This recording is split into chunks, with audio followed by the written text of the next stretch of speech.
Hello and big welcome back to my channel. This is Andy from Singapore, and today we are going to revisit this watch here that I reviewed almost 2 years back. Okay, so I did a review on the SPB143J1, well known as the 63 mass, sometime in late 2020, and today I'm going to take a second look at this one here, but this time I've decided to look at the SPB143, which I think is the definitive 63 mass model. So since Seiko launched this model in early 2020, I think sometime in April, so they've nicknamed this series 63 mass, and this is because the watch is a reimagination of their classic diver, the 62 mass. So this one here created waves and waves of excitement and interest in the diver fans community, and I believe this has been a bestseller for the past 2 years, and I firmly believe that this one here is already a classic despite it being under 3 years old. Before I continue with the review, I'd like to take some time to thank Eric Lee at our boutique. Alright, Mr. Eric has been very generous, very kind. He's been a great friend. Thank you very much, our boutique, for loaning me the watches for my review. During the launch of the SPB14X series, so they had 4 models, 4 colorways, and I really think that this one here is the classic version, alright, the one that defines the SPB 63 mass divers. And this series of divers, they of course have this skin diver look, or most people would say is a vintage diver kind of look. This model here is also known as the SBDC 101 if it's a JDM model. So just take a look at the hang tag over here.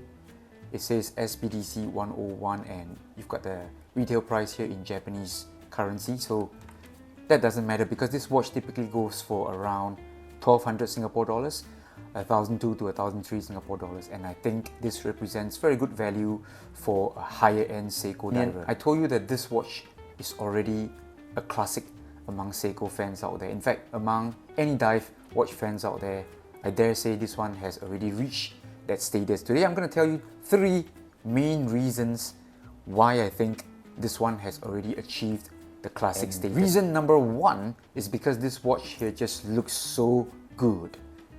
Alright, so it's got that skin diver, classic diver look, no crown guard, and the entire look here is carried through to the case design, to the dial here. It is anthracite, not quite black, not glossy black, but it's got that really beautiful sun ray texture to it. You can see here as I turn the watch and get in some light play. Alright, here you can see this full glory of the anthracite sun ray dial. Just looks so good. Casework here is also fantastic with really nice bevels, and we've even got a curve here to the mid case. Alright, this curve here is gradual. It is not like sudden downturn on the lux, and overall I think in terms of design, aesthetics and all that, it follows the 62 mass classic piece, and at the same time it's got its own modern touches to it. Overall just fantastic in terms of looks and design, and this is the first reason why I consider this to be a classic diver. Here's reason number 2. This watch here is just so versatile. Okay, it fits any occasion.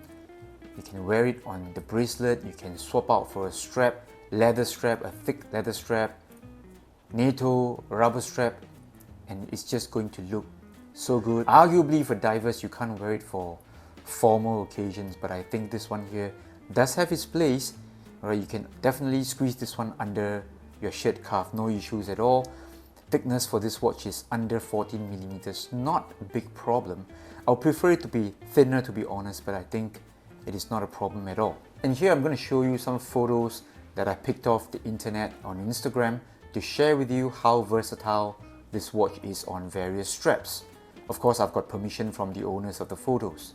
And just to add on to its versatility, right, I mentioned about the fact that this can be worn on formal occasions as well.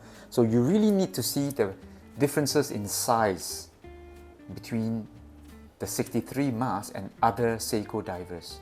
Alright, so prior to the launch of the 63 mass reimagination, we were used to divers that are chunky, over 43 millimeters, alright, and wider lugs, thicker bracelets, wider clasp and all that. So this one here with a slightly slimmer bracelet and also slimmer proportions. I think again it adds on to the versatility. So at just over 40mm case size and with 48mm L to L, this one here just wears so well, thereby making this watch so versatile and so welcome among the watch collectors out there. Just a fantastic watch in terms of dimension, in terms of size and weight here.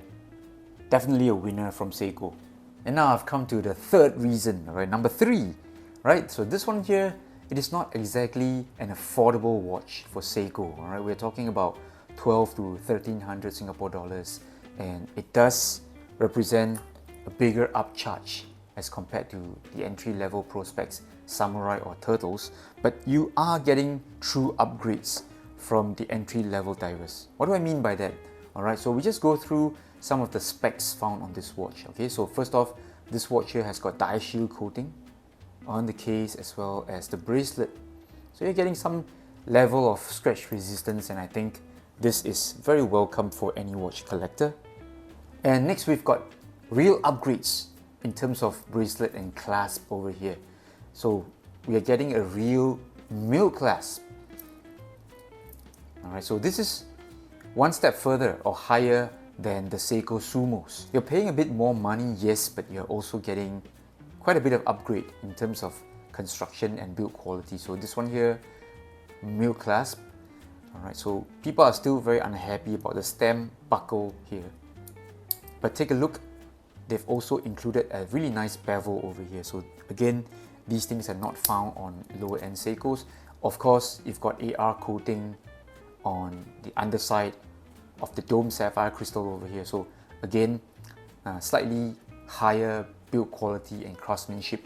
So one common topic that many Seiko fans out there they've brought up is that this watch here is sort of like a sub killer or a black bay killer.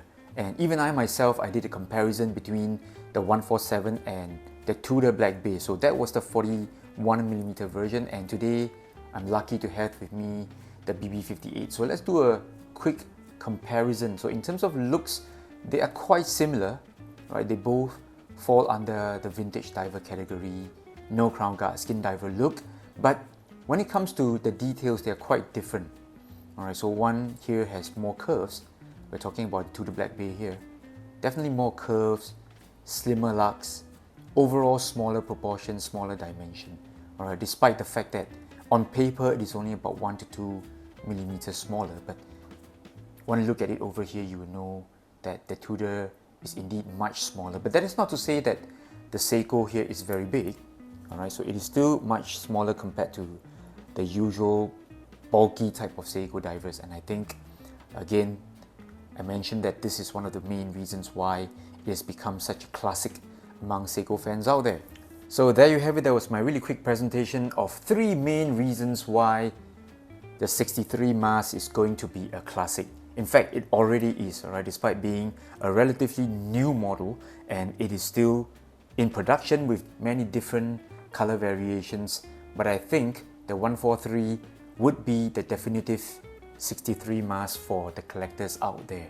If you like this watch, if you like this video, please like and subscribe to my channel. This is Andy. I'm from Singapore, together with George. Bye bye.